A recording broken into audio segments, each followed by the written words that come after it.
everyone, and welcome to a special sort of breaking news edition of Agree or Disagree, the podcast, hockey podcast edition. We have a lot that happened tonight, as it was the NHL Draft Lottery. So, of course, you can follow me on Twitter at KEVOLE, Spreaker.com, KEVOLE is where all the podcasts are. Subscribe on iTunes, Spotify. Add me as a friend on Facebook as well. Sean Holmesmith joining as well. How's it going? Good, thank you. Good, yeah. And also those on internet radio, Powercast 979, welcome as well, as you will be listening tomorrow. Tomorrow, as you're listening, you will probably be, the playoffs will be on, and we'll be getting into full gear. We'll get into that a little bit quickly here, but the big news of today, as Elliot Friedman from Sportsnet said, this is the most important day on the NHL calendar for a lot of teams, as this was the NHL Draft Lottery. And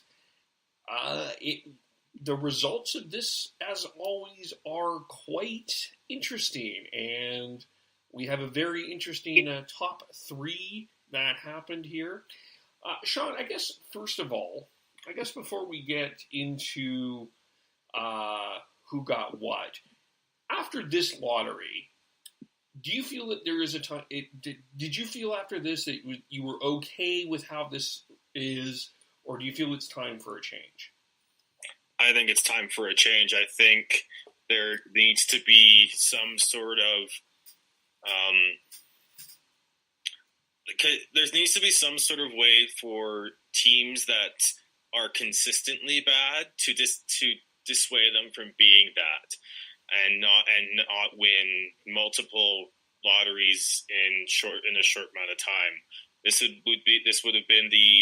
is the second lottery win for the first overall pick for the New Jersey Devils in 3 years. So it's frustrating to see them get it when you have other teams who haven't even had a sniff of it. And being a Canucks fan, you have the Canucks now, I think, a minus 10 in the last 4 or 5 years of dropping places in the NHL Draft Lottery. Yeah, this year, last year, the year before. It's in the spot, but it's just what is mystifying to me is this happened in the Pettersson draft. This happened 2 years ago, and it actually kind of, correct me if I'm wrong, off the top of my head, it happened last year as well. A team from the bottom of the draft, the 15, 14, 13, is able to jump to 3. And it's weird because the 4, 5, 6 in this draft, if you're in the 4th, 5th, 6th spot overall, like 6th, 4th last, 5th last, 6th last, kind of in that middle spot, it is hard for you to get to the number 1 pick. But for some reason, the 12, 13, 14, 15 has a better chance to get to the top 3, which seems weird to me. They don't have a better chance, but there is a chance. Yeah. It's going into this year, in the last 3 drafts, the Canucks were minus 6. They went back 2 spots in 2016, 3 spots in 2017, 1 last year, and another 1 this year. So it's eventually they're gonna rise up at some point. You would think if they're in the draft lottery going forwards. Yeah, you would think here. Or I think that the key here, Sean, I think you're right. You mentioned this in the chat. I think the key to this draft lottery is Taylor Hall. He is 6 for 9. This guy is a mind-boggling success here, as his team has been able to win lotteries with the Edmonton Oilers and the New Jersey Devils. But we'll just go down here. The number 15 pick is the Montreal Canadiens. Number 14, the Arizona Coyotes. Number 13, the Joel Quenneville's new coach, Florida Panthers. Number 12, the Minnesota Wild. Number 11, the Philadelphia Flyers. 10, the Vancouver Canucks. 9, the Ducks of Anaheim. Edmonton Oilers are 8th. Number 7 is the Sabres. And they also dropped. The Detroit Red Wings also dropped to 6. The Los Angeles Kings dropped from 2 to 5. The Colorado Avalanche, who had the Ottawa Senators pick, dropped from 1 to 4. The Chicago Blackhawks made a leap from 14 to 3. And the Rangers made a leap to number 2. And the New Jersey Devils are the new Edmonton Oilers, and they are winning draft lotteries. This is the second one in 3 years. They are the favored to get the number 1 pick of this year's draft. Jack Hughes was there. He didn't show a lot of reaction one way or the other if he was going to be, if how excited he would be in playing in New Jersey. Ray Shero didn't give a lot there. So there we go. The New Jersey Devils are the number 1 pick here. And in terms of the top prospects, according to TSN, the top 15 that Craig Button has includes number 1 is Jack Hughes, if I have this right. My computer's moving a little slowly here. Jack Hughes at 1, Capo Caco at 2, Vasily Podkolzin at 3, Trevor Zegras at number 4, Vancouver's Bowen Byram at number 5, Dylan Cousins at 6, Matthew Boldy at 7, Alex Turcotte at 8, Arthur Kaliev at 9, Cole Caulfield at 10, Philip Broberg at 11, Ilya Nikolaev at 12, Spencer Knight at 13, Jacob Peltier at 14, and Kirby Dack at 15. All right, and Sportsnet has it this way as of today. Number 1 is Jack Hughes. Number 2 is Capo Caco. Number 3 is Vasily Podkolzin. Dylan Cousins is number 4. Bowen Byram, Vancouver Giants defenseman, who may be making a long run and might be a Memorial Cup appearer as well. Number 5, Alex Turcotte, number 6. Trevor Zegras, number 7. Kirby Dack, number 8. Matthew Boldy, number 9. Peyton Krebs of the Kootenay Ice, number 10. Arthur Kaliev, number 11. Thomas Harley is 12. Soderstrom, 13. Caulfield, 14. And 15, Raphael Lavoie of the Halifax Mooseheads. So from a Canucks perspective, what are you kind of hoping here? Well, luckily from the Canucks perspective, the grouping between the third-ranked player out to about 10, 11, maybe even 12th-ranked player is very, very tight, and could, depending on who you talk to, what source you have, the rankings are very different. As you said, like I had Craigslist, and he had Kirby Dack all the way at 15. That is someone that the Canucks could be looking at. Cole Caulfield is someone they should be looking at. He's a very small scoring winger for U.S. development team, but all that kid does is score. And then Matthew Boldy is the other one I think that would be very interesting for the Canucks to look at. He's a winger who's got the size, the skating, and the playmaking that could be very good to the Canucks going forwards. Yeah, but it's really tough to predict what the draft order will look like 3 through around 10, 12. Yeah, it's going to be fascinating. I mean, the consensus top 2 picks, no matter which way, is probably this is going to be the debate between Jack Hughes and Capo and Caco. It has been all the way along, so that's expected to be the top 2 picks. And so it is going to be interesting. Now, I think what also might be interesting this year, and I heard Elliot Friedman this afternoon on the radio talk about this. I am intrigued if there is going to be some trades, because if you're Chicago, there's opportunity, I think, to make a move.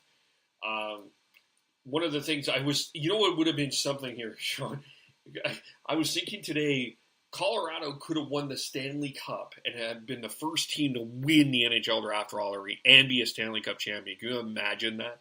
That was crazy. Would have been crazy, but they lost the first one. Yeah. But I mean, with this, there could be some. There could be some trade here. I feel like there's options to move up and down for some teams here. Yeah, I think that's the one thing that's where the Canucks are at. It's the only real option is to move up, and the only way they can do that is to give up assets that they don't really have an abundance of at this point. So Chicago will be interesting to see if they can move down and acquire maybe a player and a pick to add to their roster and get back into the playoffs. But I think that'll be tough because you just get your pick of that top of that second tier of players at that point. Yeah. It will be. Yeah, it is going to be interesting how this is all played out. And I think the other thing, we're not going to talk today too much about the Benning press conference, but I think that the consensus, the sense this week is, and we'll get into this more on Saturday, but I feel like the pressure this week has just raised much more on Jim Benning now that he's got to get this right. Yeah, he does, because he's not gifted a top line player with the draft lottery. So now he's got to pick up two top six forwards to add to the team, as well as to be able to improve the defense. And the other team that I think is a little bit intriguing in this is, and I know that there were some fans that were a little upset about this being brought up on Sportsnet, but the Edmonton Oilers are interesting because you could keep that, but that is also could be an asset to get some much needed talent there too. Yeah, it would be interesting. It would have to be a really good young player to do that for them to give it up, though. Oh, for sure. I know that there was a discussion or a headline this week about if the Oilers should trade Leon Draisaitl, which enraged Oiler fans to no end. But the argument is what do you have to trade from their perspective? There isn't a lot there, which is interesting. But I'm not saying that you would do it, but what do you have, right? Yeah, it's going to be interesting because they do have to shed cap to really be able to add anything. So. Yeah, they are the one that I would say they are them, and them and Chicago are the two that I could see probably thinking out of the box and moving that for a player that's ready now. But the thing with the Chicago is that you might even get that if you draft like a Bowen Byram or a Dylan Cousins. So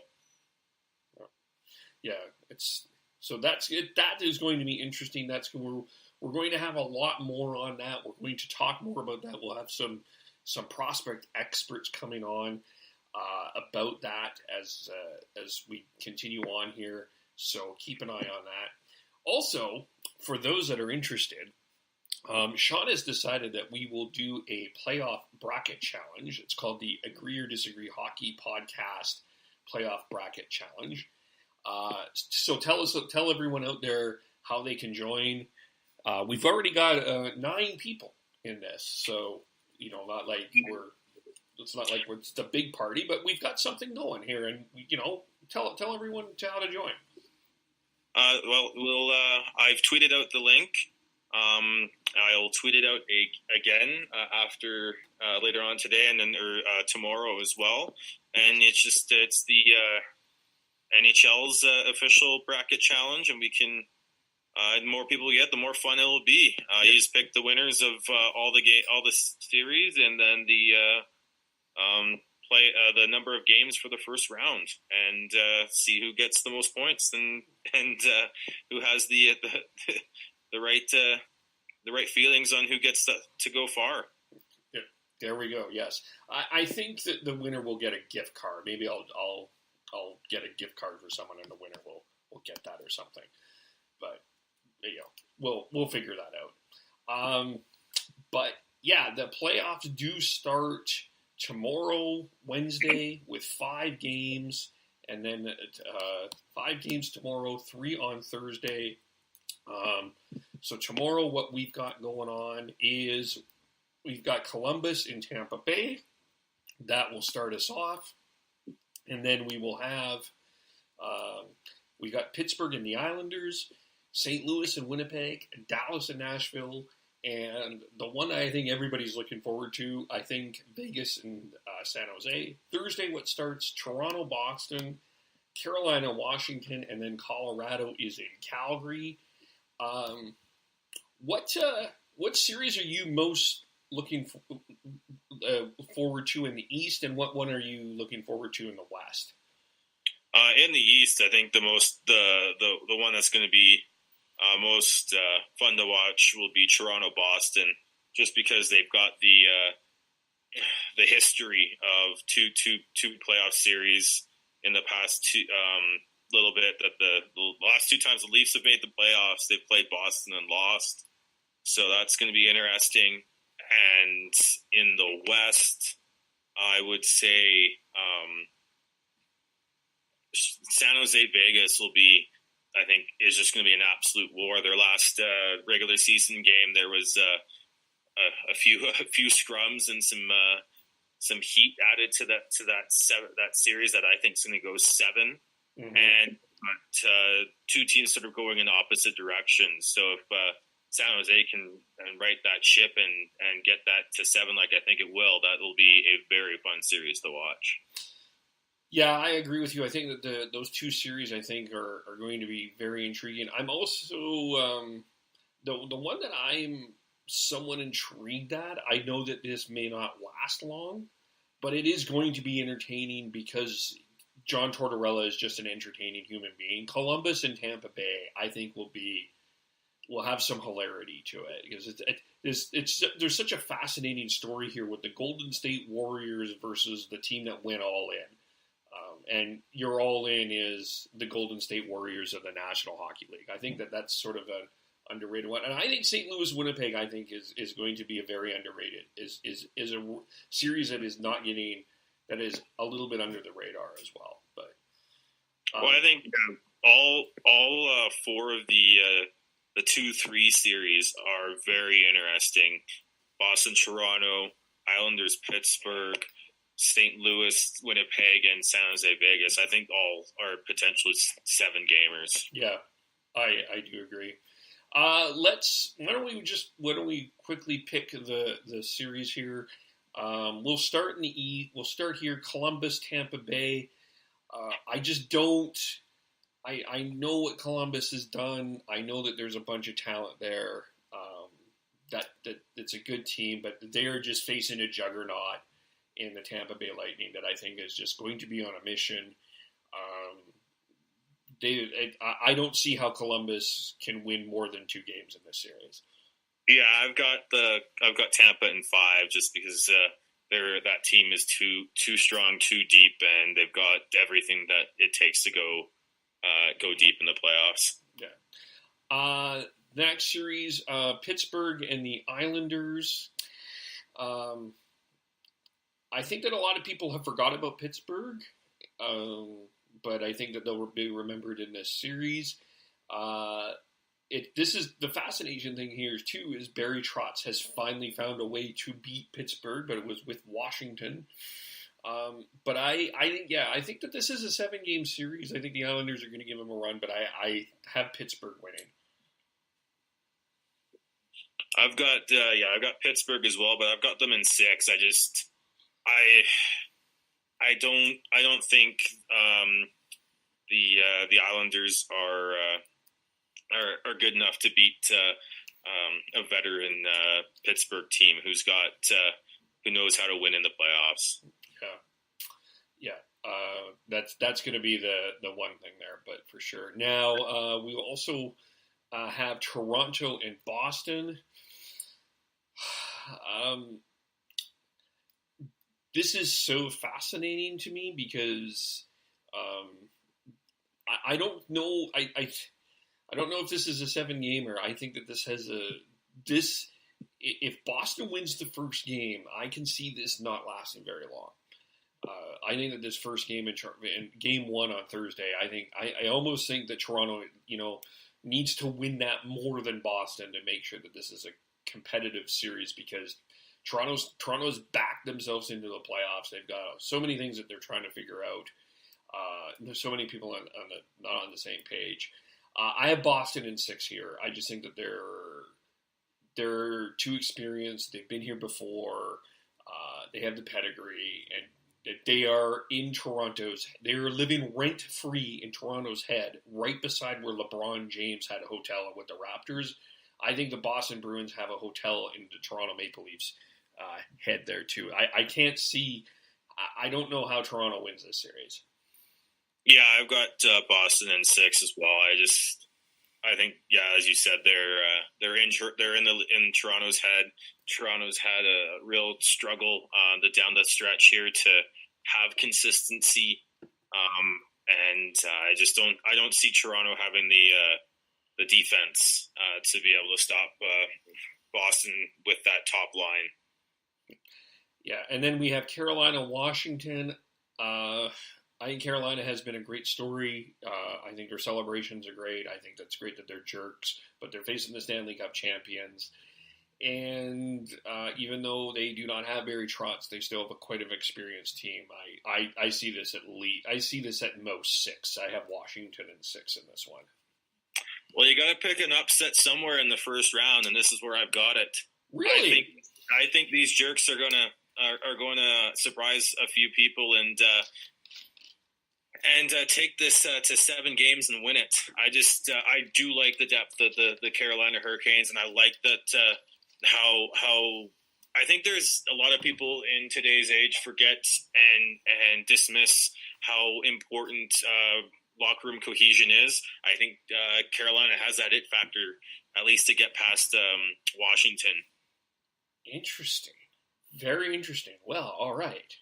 So you have Carolina. I'm taking Washington here.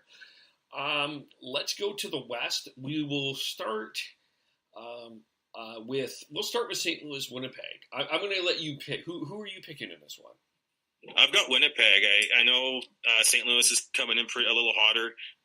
They've got they're a bit of a nice story this year, but they've got a rookie goalie who I don't know how much longer he'll be able to hold on, and Winnipeg's got home ice, and if that comes down to that, because I think that's what it will. You can't win in Winnipeg in the playoffs sometimes. It's really hard. I'm taking St. Louis. I'm liking where this team is. This team was in last place in the league in December and have found a way to make, and they had the best record in the second half. We keep asking this question about Jordan Binnington, and he keeps answering that we can still do it. So I'm going to ride that belief. And Winnipeg has backed themselves into the playoffs, and I'm not liking what I'm seeing right now. So I am upset. I'm using air quotes here. Upset. I've got St. Louis on that one. And then there's Dallas versus Nashville. Dallas is a team I don't think Dallas was one team I don't think Calgary wanted to face, and I don't think Nashville really wants to face. But I ultimately think that I think Nashville will win this series. I just think they have the depth. I just think that they're overall more offensively gifted. I think that they have an underrated home ice advantage as well. You mentioned Winnipeg. I think Nashville has a great home ice advantage, and I don't see how Dallas wins in this series. Yeah, I think Dallas is going to put up a good fight, but they just don't have the depth outside of that first line. Yeah, and Nashville has the depth to match up to that first line and go past it. It's going to be a very tough series, but it's going to be a short series. I've got Nashville in 5. Okay. And then we've got the Calgary Flames and the Colorado Avalanche. I know some people are picking Colorado, and I kind of understand it. I think that the Flames had a great season. I understand the question. There's two questions on the Flames that I think. The first one has been well documented, and it's the goaltending, and we believe it's Mike Smith that's going to start. So, and he hasn't been in the playoffs in a while, but I feel like this team is ready to do this, though. But I still think one of the other questions I think coming into this is Sean Monahan. Is he a number one center? He is not the best center in this series. That is Nathan MacKinnon. That McKinnon, Landeskog, Rantanen line is a very dangerous line. I see Colorado giving. I think there's some Flame fans that are underestimating Colorado, and I would warn against that. I think that this can go 6 games, but I do think Calgary will win. But I don't think that this is an easy series at all. I have Calgary in 6, but I wouldn't be surprised to see it go 7 and to see Colorado pull a major upset here. As you said, the goaltending in Calgary is a question mark, but I think they've got more depth than Colorado to compensate for that in this series. Yeah, I think secondary scoring is where I feel like the Flames have the edge, and defense I feel like they have the edge there. But I will not be underestimating this Colorado team at all. Yeah. At all. Then we've got Vegas and San Jose. I have flipped back and forth in this, and I'm going to pick Vegas. I do have a couple of concerns. I think Fleury will have to be healthy. If he's healthy, I think that this is a huge advantage for Vegas. But they do not have the home ice advantage this time that they did last year, and I think that's something that I think will have an impact here. But they have the depth up front. I think that they probably, I will say that they would probably have the best forward 12 forward in the Western Conference anyway. I'm a little skeptical about that defense. It's going to be interesting to see where Erik Karlsson comes back. But this is a 7-game series. But I think it's Fleury over Jones ultimately for me that is the difference. And I think Vegas wins, but it's going to be tough. Yeah, I agree with that. It's a very tough series to call. I've got Vegas in 7 as well. I think their top line matches up better than to San Jose's top line, and they do have the depth to match what San Jose brings as well. So I just think that'll play out. Yeah, I think that's going to be. I think that will probably. Other than the Canadian series up here, I think Vegas San Jose will be probably one of the most watched series, most talked about series that we're going to be watching. That people are going to be out of their way to try to make sure to watch and make sure that they're home for sure. Yes, for sure. Like I said before, it's got all the makings of a classic if it goes 7 because of the how that last game went and how heated it got. Yeah. Do we want to make our Stanley Cup final prediction, or are we just going to stick this to the first round and then we'll do a second round preview later? Or we can do a second round preview, but I will put my Stanley Cup prediction out there. I've got Tampa Bay over Winnipeg in the final. I have got Tampa Bay over Calgary. I think to me, I have the Pacific Division. I think the Pacific Division will be the division that represents the West in the final. I think it's Calgary, Vegas, San Jose. I feel are the 3 best teams. If Vegas was at home, if Vegas won the division, I would pick Vegas over Calgary. But I think that the home ice is going to go over to Calgary. That's just my hunch. And I just don't. I know that it's been a long time since the President's Trophy has won, but we haven't seen a team like this in a long time. I cannot see Tampa Bay losing this. it feels impossible for me to Tampa Bay loses. Is there going to be a controversial goal in Game 6? Let's see. Who's wearing... Yeah, yes. Actually, what will happen is Sean Monahan, who is wearing the same number that Martin Gelina wore, will score in Game 6, and it will not count again. But actually, the funny thing is I have Calgary and St. Louis in the Western Final, which is what happened in '86 and in '89. That's how Calgary had to go through St. Louis to get to the final. So, well, if that happens, if it's Calgary, Tampa Bay in the final, I think the city of Calgary is just going to lose its mind. Yeah, probably, and you're there, so it'll be fascinating. Yeah, it's going to be. It's so interesting because this seems like such a foregone conclusion, but if you haven't, when we talk to Mitch, maybe we'll have Mitch on Saturday. He'll make an argument for Pittsburgh for sure. But I've got Pittsburgh in the East Final. Okay. So okay, well there we go. I've got Washington, but we'll see. So that's gonna do that for now. So we just recapped the draft lottery, just gave us our first round picks for the playoffs and our Stanley Cup final prediction. Tyler and Heidi and the rest will be back on Saturday. Sean, how can we follow you? I am Beardy Canucks 03 on Twitter. All right, and I'm at KAVOLE. And we will talk to everyone really soon. Happy hockey. Bye for now.